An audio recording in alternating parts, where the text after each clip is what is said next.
How do you see yourself 8 to 10 years from now? Ano yung mga plano mo? Anong trabaho mo nun? Sa tingin mo? Pulis ka. Ilang anak mo? Ilang anak mo nun? Dalawang asawa! Ha? Dalawang anak, isang asawa. Nagkamali lang. Limas rehas, nakakulong. Nakakulong ka nun, 26 years old ka. Anong kaso? Anong kaso? Ano?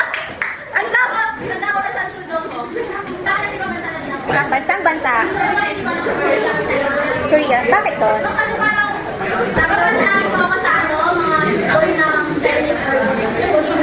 Anong gagawin mo doon? Working ka doon? Gagawa ka ng family mo sa China. So,